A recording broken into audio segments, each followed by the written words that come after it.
Deborah Owens, America's Wealth Coach, and it's time to get wealthy. You're going to learn exactly what you need to know and do to finally achieve the level of financial success you desire and you deserve. Comedian Eddie Murphy recently shared the ultimate secret to success.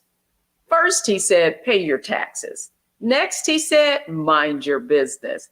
I'm not going to repeat the third thing that he said, but what we all can relate to is the many people who find themselves in trouble because of taxes.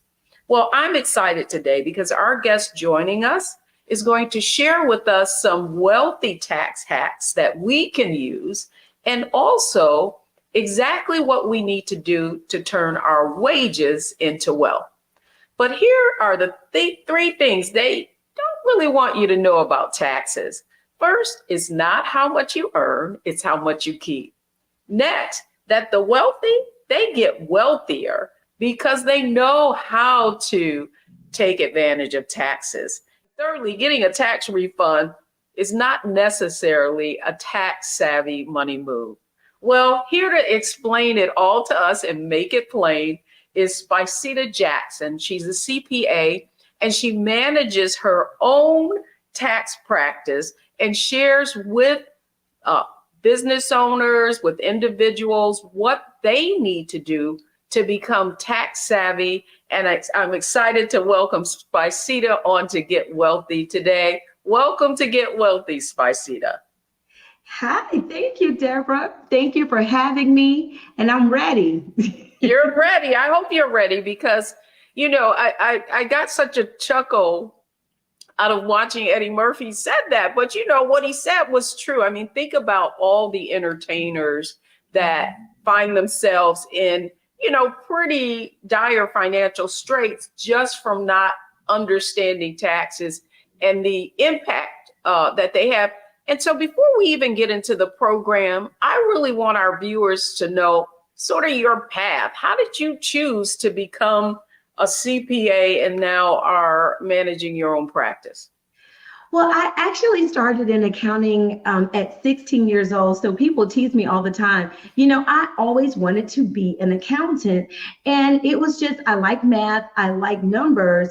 And, you know, I interned in accounting and I love business. I think I have a natural connection to business.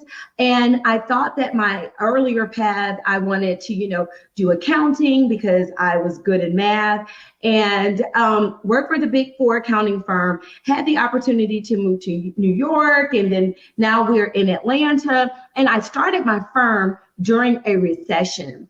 And how we got where we are today, Deborah, is because what I realized is that taxes is the biggest expense that you would ever have. And even though I majored in accounting, taxes was not my focus, right? And because taxes is one of the largest expenses you ever have, you really got to know how to manage that thing and get that under control so that you can build wealth. Well, I do. I really love the way you characterize taxes as being an expense, because I don't often feel like people have that perspective on it. And often we look at taxes as an obligation. And what I have found in the work that I do from an investing standpoint is people don't recognize that the reason the wealthy are wealthier is because they know how to implement tax advantage strategies. And I think back to Eddie Murphy's statement about pay your taxes. Yes, pay your taxes, but pay the amount, you know, the legal amount that you should, and not necessarily, you know, feel like whatever number you come out with, that's what you should pay. I think what Eddie was probably just trying to say is, look, pay your taxes, but don't overpay your taxes, is what I usually tell my clients. And I say, pocket more profit, pocket more of your wealth so it can grow on. One of the funny things, I saw this meme, and it was they were carrying this body out, and the body just rolled out of the casket. And I'm like, you know what? That body reminds me of taxes, because once your money goes into or goes out to taxes, it never comes back to you, right? And it's what we call a sunk cost, and it's definitely an expense. I really love how you made the distinction, Deborah, between expense and obligation, right? Yes. People look at it as an obligation. Yes, it is a rule, right? And if we have to obey the laws of the land. When you earn income, you're expected to pay taxes on your net earnings. Now, there are laws in place that make your earnings not taxable. And I think that you got to make sure that your money doesn't unnecessarily turn into a tax expense, because that's an expense that you'll never get back. And my phrase is, make sure that you keep your money so that it can grow, GROW, own. Because once it goes to taxes, it's not growing on. I love that. Well, you know what, Spicita, man, that meme that you just described, what it had me think about, the only thing in life that's sure is death and taxes, talking about the Look, you even pay taxes after you die. You pay taxes. Life is taxed, which is what I titled my upcoming book. It's called Life is Taxed. I mean, even babies are taxed. Deborah, I like to tell this story. You said, how did I get started? I have always, like I said, been an accountant, but when I was 6 years old, my mom took me to the store. And she took me to the store, and I had just learned how to count. My son, he's in the second grade now, and I have a daughter in kindergarten, but that reminds me of them. I go to the store, and I just learned how to count, and I give the lady my change, and she shorted me a nickel, okay? And I bet she still remembered this to this day. There was this long line in the convenience store. I stopped, and I said, ma'am, you owe me a nickel. And she turned around and she like dismissed me. My mom, being the typical mom, come on, let's go, being embarrassed. I said, no, mom, she owes me a nickel.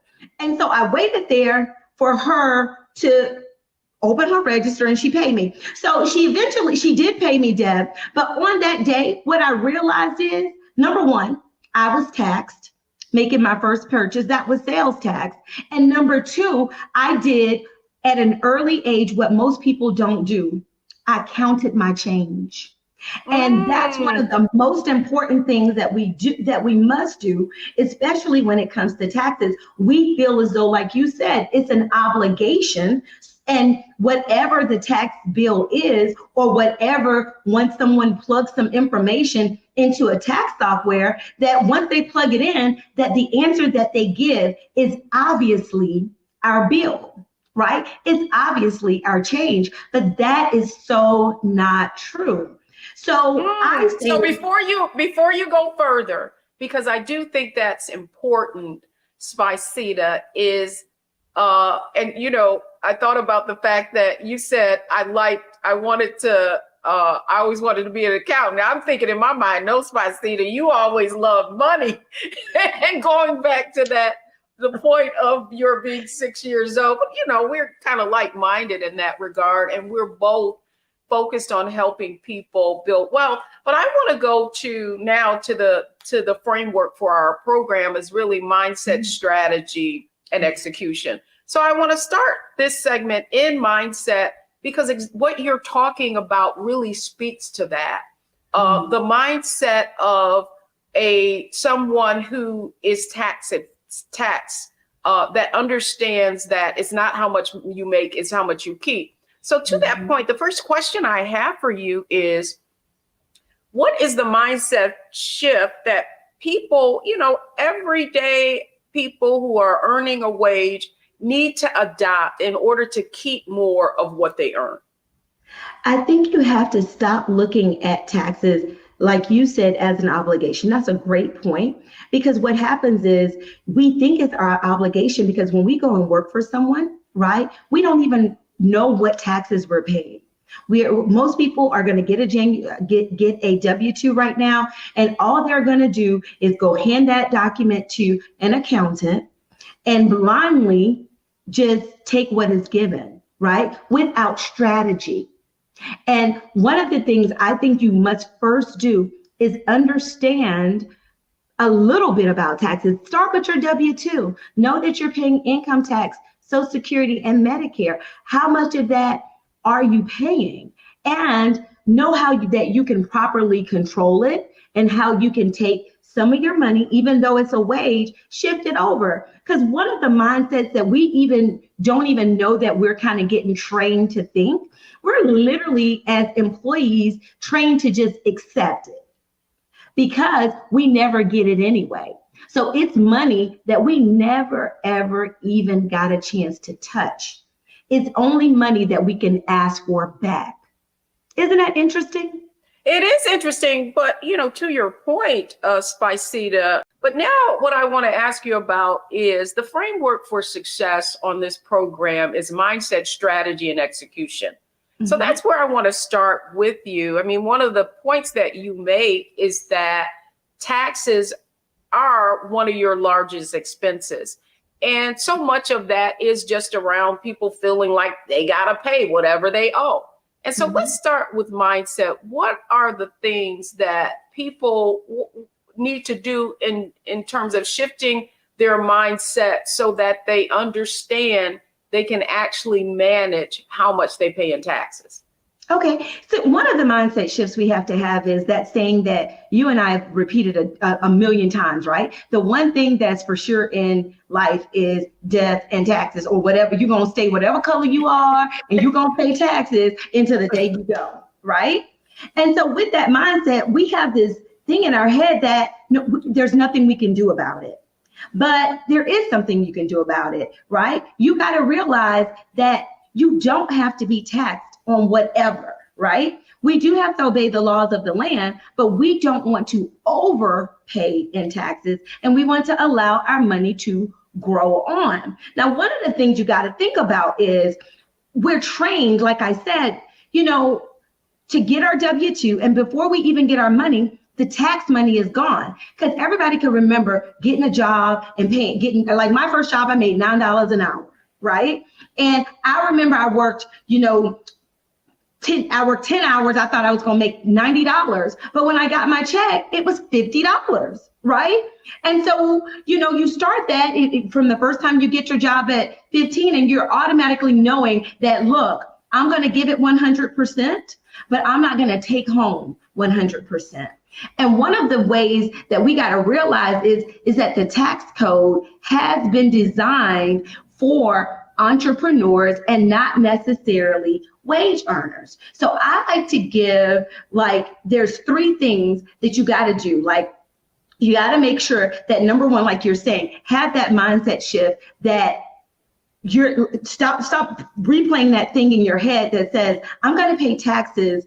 I'm going to stay black until I die, and I'm going to pay taxes until I die. But you can get out of taxes, right? Yes. You can actually start an entrepreneurship because the tax code was meant for that, right? You can put money over into retirement because the tax code was made to say, hey, if you're not going to use the money, why don't we do this? If you're not going to use it, but you want to use it later in retirement, the tax code is made so you can store up money to use later. And the thing about that is most people have their lowest income tax rate in retirement. So the goal is to take your money, build it up so that it can grow on either through retirement, real estate, or business. And so know that, number one, you don't have to just accept your tax bill. Make sure that it's not overstated. Okay. Well, you know what, Spicita, I want to say this because you're bringing up something really interesting that I don't feel like most people are aware of because of what you said. We get a job, they start taking money out. We just feel like, oh, okay, take the money out. Then we do our taxes and we're like, oh, I hope I get a refund and I don't have to pay. So we never think about strategy. And so to that point, the other question that I have for you is, how do people begin to understand how they can use their, how they can reduce their earned income legally because of how, and you alluded to that, because of how the government incentivizes entrepreneurs, saving for retirement, and real estate?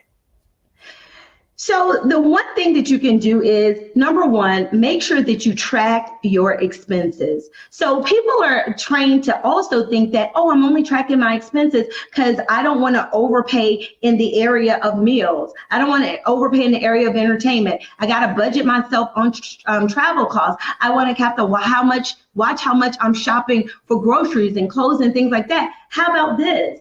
How about you track how much you're spending on taxes?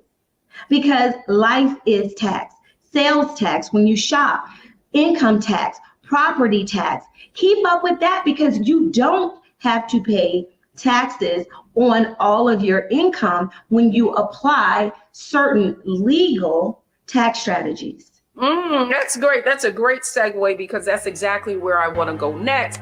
And that really is strategy. So don't go anywhere, folks. We're talking with Spicita Jackson. She's a CPA. She has her own practice in Atlanta, and she also does training around how you can make these shifts so you can keep more of what you earn.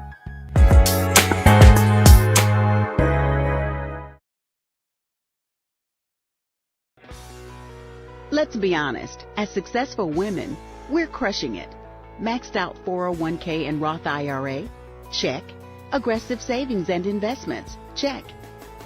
Yet, the freedom our success was supposed to buy can leave us stuck on the six-figure hamster wheel, watching retirement slip further down the road. There's another way. Get coaching courses and community at wealthyu.com.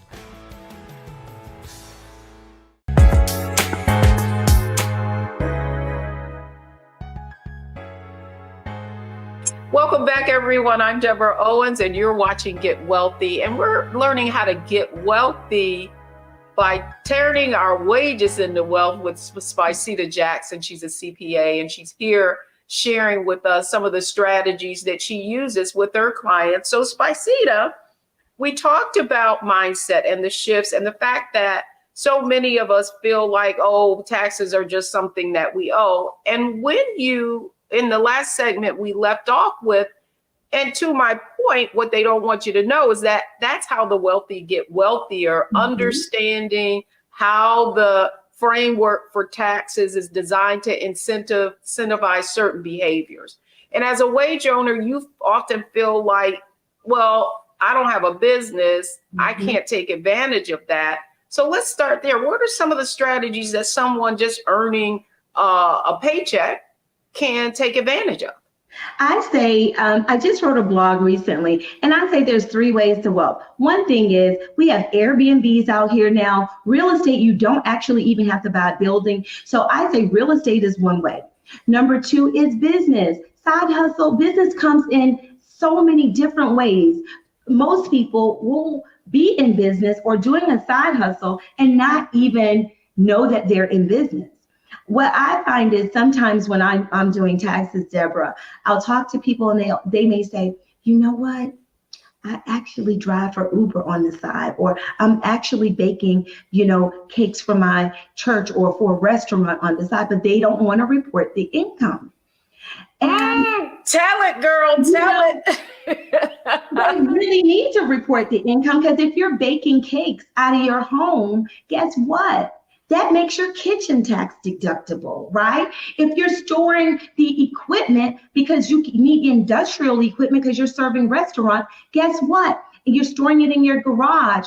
Your garage is now tax deductible because it's filled with equipment. If you're selling t-shirts, now your garage is tax deductible. Every time you're dropping off your deliveries, now that's tax deductible, right? It doesn't benefit you to not recognize your business, because business converts your spending into investment. Say that again, because I think that is the major shift that people have to understand around wealth, and that is leveraging the way you earn. And so if I'm a solopreneur and, I'm afraid to report income because I think oftentimes that's what people do, or maybe I'm an entrepreneur Spicita, and I know you run into that, and maybe I haven't properly done my taxes, or I haven't, filed because maybe I haven't properly kept records. What strategy would you give to encourage people to understand that there are ways that you can leverage your current situation regardless of any concerns that you might have? Now, I would be, the first thing I want to say is get an accountant. Don't have someone from H&R Block doing your taxes. If you're making money, and I'm sorry, I shouldn't have said that, but don't just have or someone doing your taxes who is not familiar with your tax situation, because taxes is just like advice. Stop taking other people's tax advice, right? And somebody said, oh, I'm doing it and I'm not reporting it, or I'm an entrepreneur and I made my business an S Corp. That has to be for me. I think people have to, first of all, not be afraid to show up for themselves, right? Because a part of showing up for yourself financially, in my opinion, is starting with understanding your taxes. And I'm not saying you need to be a tax master. I'm just saying you need to talk to someone who can explain to you, hey, when you go, and they can help you organize your finances in a way that you're tracking expenses so that you can help your accountant identify deductions. Because I bet people are losing over 20% in taxes, or overpaying at least 20% in taxes for failure to keep up with how they're spending their money, and not even telling their accountant that they spent money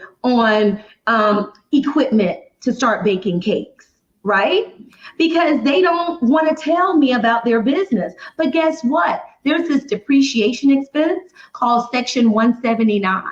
And that investment that you put into the equipment to start baking, 20 cakes at a time versus baking 2 or 3 or 4 cakes at a time, that entire expense, even though you financed it, even though you put it on your credit card, even though the money never left your bank account, that is an investment in your business and not an expense, right? Well, it is interesting, Spicita.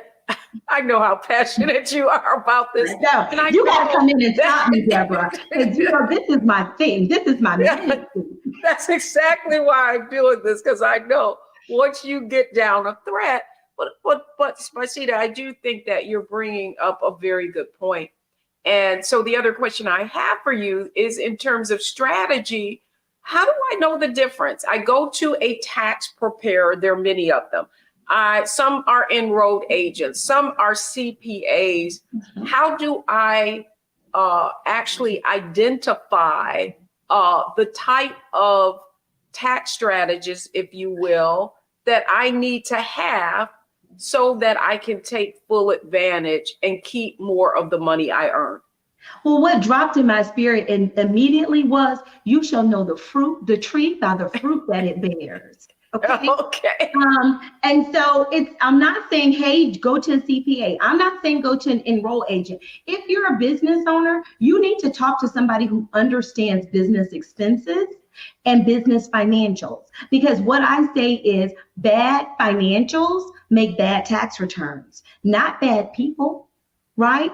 Not bad decisions. It's bad financials. If you're a high wage earner, right, and you're saying, oh, my taxes hurt, but you keep going to the same place over and over again, right? That's insanity. Your taxes hurt because you haven't made a new decision to work with someone who actually understands you and understands your situation. If you got a heart problem, you're not just going to go to the general practitioner.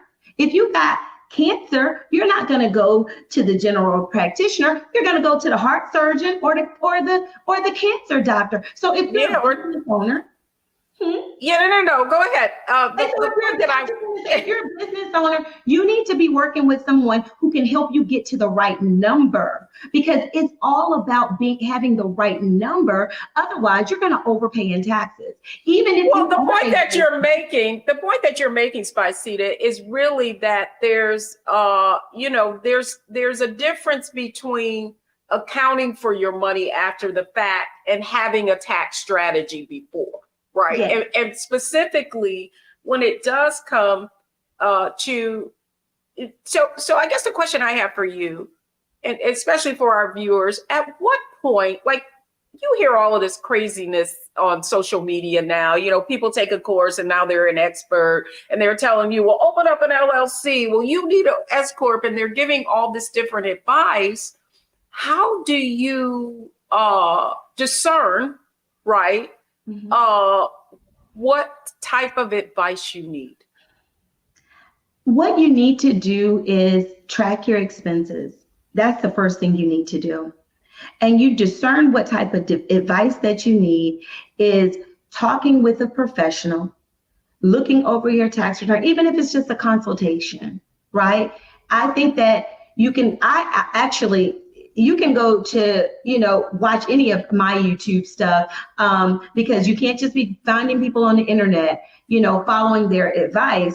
But there are some basic things when you're looking to make sure that your taxes are aligned correctly for you, right? Your first strategy should be to automate your spending, the tracking of your spending, right? Okay. The second thing you should do is, and I'm going to talk about this tomorrow, but shoebox receipts are not dead. Keep your receipts, okay? Because sometimes people are afraid to take deductions because they don't have the receipt, right? But do you have to have, but now, and I'm glad you brought this point up, is you now have an accounting electronically. So do you still have to have a physical receipt?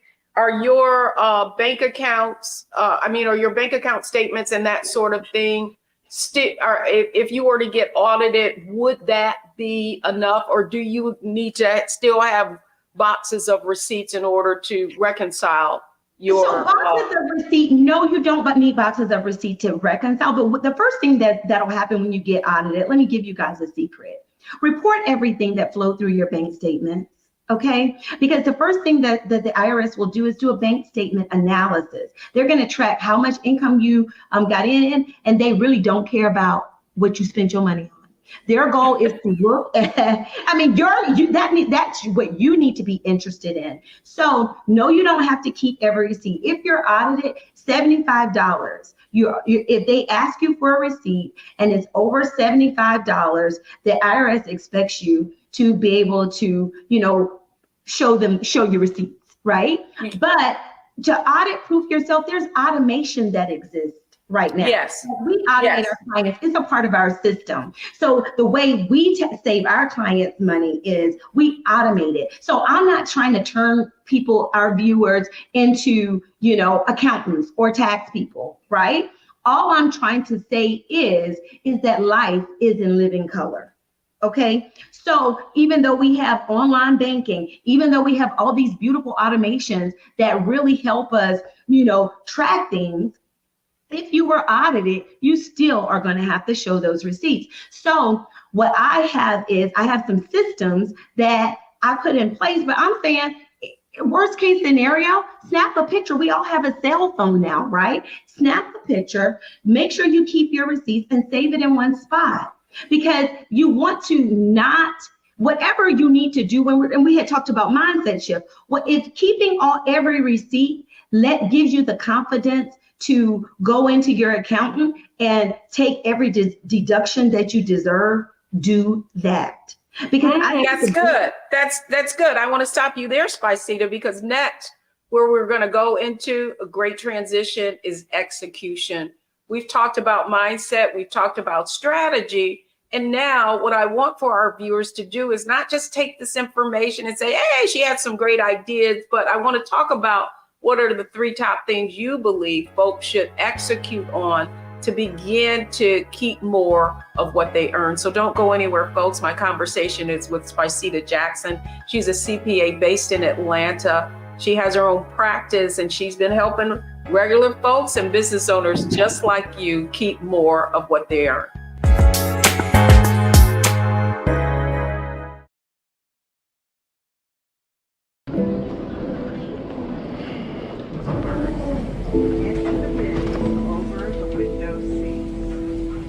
are the only bins that will accommodate larger rollerboards.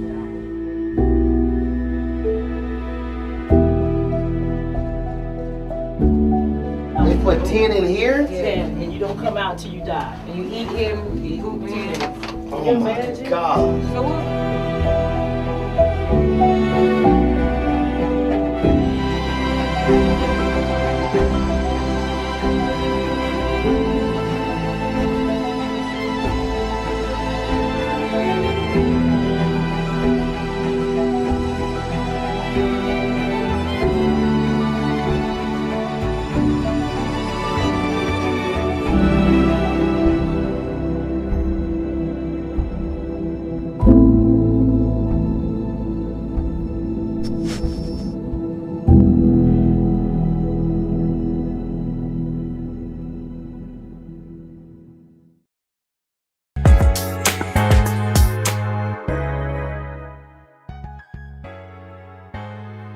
I'm Deborah Owens, and I hope you've been taking a lot of this information in. Today, we're talking about how to turn your wages into wealth with Spicita Jackson. She's a CPA out of Atlanta. Let's welcome her back onto the program. Spicita, I now want to talk about actually executing on some of the strategies that you've really given us today. And so I want to start with mindset. And the first thing you said was that, listen, you've got to, I guess we both agree that you've got to stop looking at taxes as just an obligation. So if I'm going to make that shift, what's the one thing that I could do that can make a great impact? The one thing that you can do is, like I was saying earlier, keep your, you know what? I don't want to make people feel like they need to be bogged down with keeping receipts. But what I do want them to do is to track their spending, because that's so easy to do, because we have online banking. Most people, you're going to get your paycheck, is going to go straight into your bank account, direct deposit. And then you're going to spend your money either via a debit card or a credit card, right? All of that stuff gets automated. I say, let's put that into a system and do automated expense tracking so that you can have the confidence you need to take the deduction that you deserve. I love that, the deduction that you deserve. And then let's talk about strategy. I mean, you went through a number of different strategies that people could employ. But if you're listening to this program, what do you think is the most important thing that would make the most impact for, the greatest amount of people who are viewing this program? I would say the greatest thing you can do is invest in your financial future, right? And what I mean by that is, don't say that you can't afford to hire a professional. Okay, hiring a professional saves thousands of dollars. I know, because I've seen it happen, right? You may pay someone, a couple $100s for a consultation, and they save you thousands. So I hear this all the time. If I were to give you $1, right? Or you were to give me $1 and I were to hand back to you $5, would you do that exchange? And because if you hand me $1 and I keep handing you back $5, that's what getting professional advice is. Because every time you work with a professional who understands your tax situation, right, you're not losing dollars and you're allowing your money to grow. It's so true.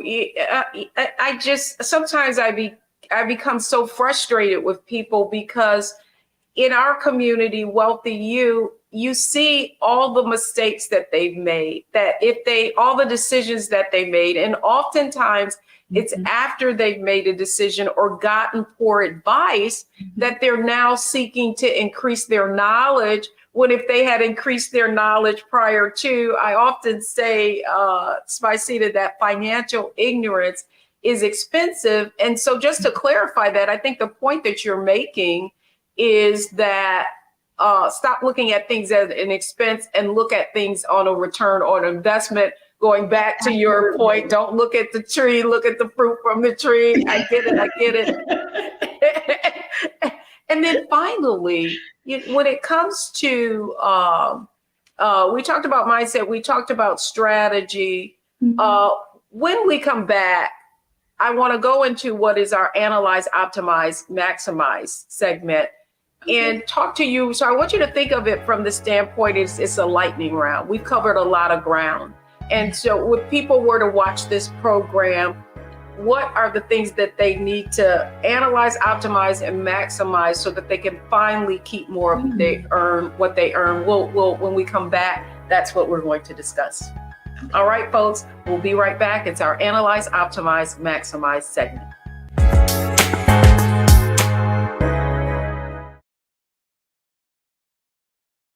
Black Star Network is here. Oh, no punch! I'm real revolutionary right now.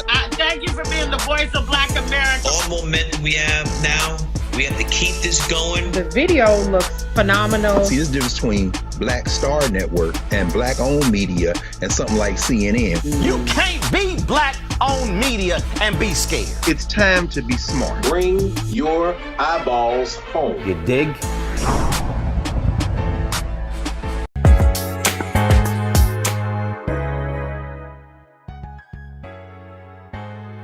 Welcome back to Get Wealthy. I'm Deborah Owens, and I hope you've been getting wealthy, learning about the fact that it's not how much you make, it's how much you keep, and that you can turn your wages into wealth. And that's certainly what Spicita Jackson, a CPA out of Atlanta, is sharing with us. The other thing I want to share, Spicita, come on back and let's go into this analyze, optimize, maximize round. And the other point I wanted to make, that the information, a lot of the strategies that we're talking about, you actually give workshops and intensives that people can attend. And so I'd like for you to just share with our viewers how they can find your website.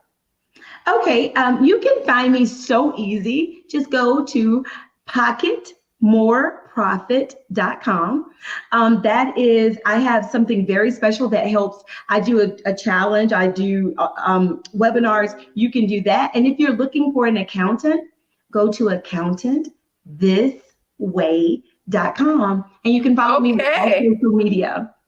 I love it. So we'll make sure that we put all of that information so that people can learn how they can learn more about, I love this, how to turn your wages into wealth. So we're in our lightning round, analyze, optimize, maximize. So if someone were to, I think I already know the answer to this, but when it comes to taxes, what's the one thing I need to analyze first? When it comes to taxes, I would say analyze your income. So analyze your income, optimize your expenses, and maximize what you keep. Analyze your income, optimize your expenses, and maximize what you keep. I want you to expand on that. Yeah. So let's go to analyze. So when you say analyze expenses, the point that you're making that I think is an important one. I said analyze income. I'm sorry, analyze. Yeah, so analyze income. I want to start there because I think it's important that so many people, they're just getting a W-2 and they're not really looking at where their money is going. They're just looking at what they have left over. And so when you say analyze income, give us an example of what you mean by that. I am just so giggly about this. I'm just like about to pop out of my seat, just so you know. So when I say analyze income, you may be making money as a wage earner, right? But you got to analyze how you made income that way, but how is your income going to grow into wealth? Wages to wealth, right? So you made $200,000. So what, right? What is that? Is that $200,000 going to grow to $1 million, right? So analyze that. How do you do that? Do you put it in retirement? Do you put it in real estate? Do you put it in business? Do you save it from taxes by putting it into an IRA or some tax deferral strategy? Analyze so that you can have more options for your income. I love that. Now, I'm all about turning your income into assets because that's how you turn it into wealth. So I know we're both talking our love language on this program. So because you said that, it makes me want to say analyze to get to their assets. How about that? Yeah, okay. So let's talk about optimize, though. You said analyze your income and optimize your expenses. Yes, optimize. You want to make sure that you've gotten all of your expenses. You don't want to understate your expenses, because if you understate your expenses, you overstate your income. And income is what you're taxed on, right? So you want to make sure that you capture all of your expenses and you do it legally and at the highest level. Yeah, but so I think that for so many people, particularly W-2 earners, that they feel like, especially with the recent changes in the tax law, where it increased the amount that you could just take a deduction and not deduct expenses.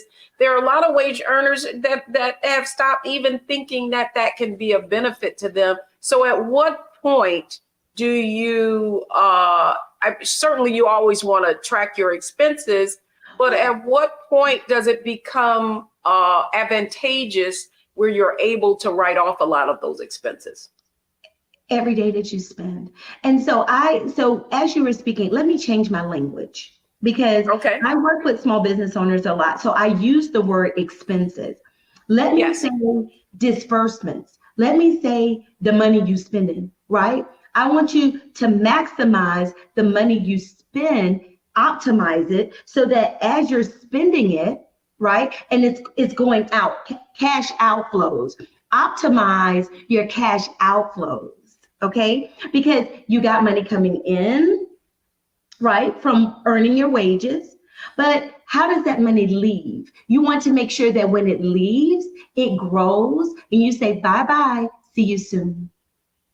I love it, because that's one of the points I love to make in Wealthy You, is that the difference between having a wealth mindset and an income mindset, or an earner mindset and an owner mindset, really is taking your income and turning it into assets that are going to grow in the future, as opposed to it just being something that's going out of your pocket. Love it, love it. So now I want to go. So you said analyze your expenses, right? Income. I'll get this. Analyze your income, optimize your expenses, and maximize cash outflow. We're not going to say expenses. We're going to say cash outflow. Okay, cash outflow, and then maximize. Maximize what you keep. And so, because what you keep is wealth, right? It's not, because what you don't keep is someone else's wealth.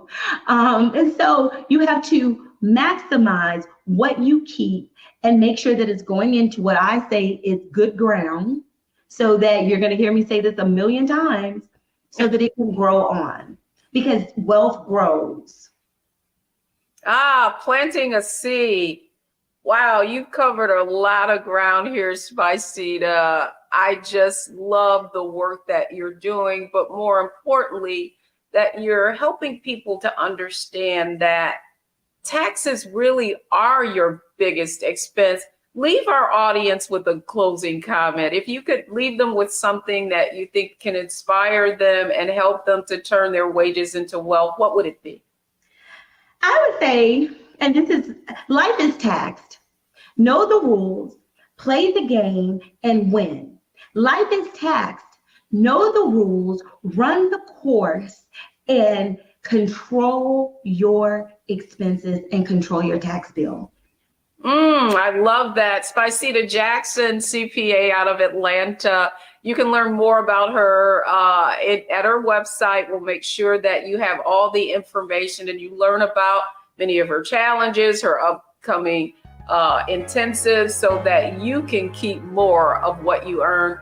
When we come back, the 3 takeaways from today's show. Don't go anywhere, folks. We'll be right back.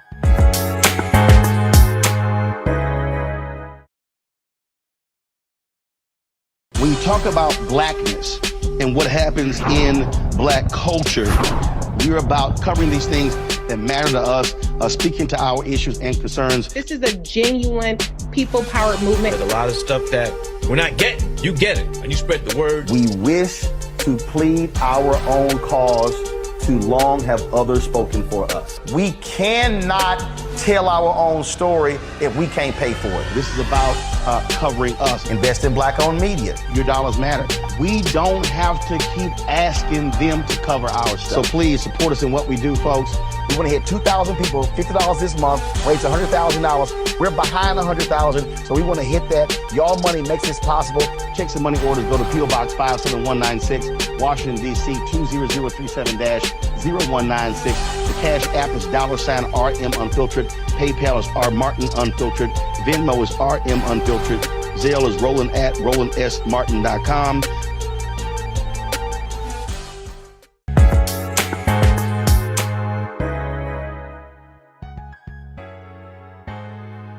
I'm Deborah Owens, America's Wealth Coach, and I hope you've been getting wealthy from today's program. We were really here to share with you how you can turn your wages into wealth. So here are the 3 takeaways from today's show. Number 1, you need a money team. And so don't necessarily take all the advice you hear as gospel. You need to know someone that knows your specific situation. And that leads me to the fact is that all tax advice that you hear is not actually accurate. So just because you're hearing people say it over and over on social media doesn't make it true. And then finally, you really, as she said, need to learn how to use tax advantage strategies so that you can pay less. Because as Vicita Jackson says, taxes are your biggest expense.